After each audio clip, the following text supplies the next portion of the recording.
Hi guys, good morning. Nandito tayo ngayon sa Sumulong Highway sa may Antipolo.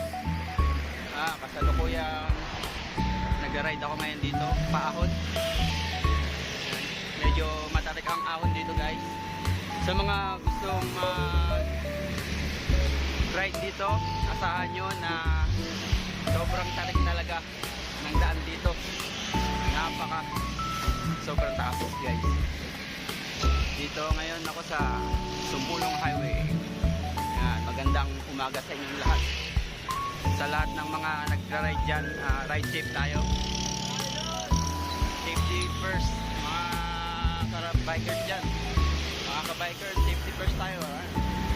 Gamit ko na naman si code MTB Ride. Okay. Thank you sa lahat ng supporter. Huwag kayo magsasawang manood ng aking mga video.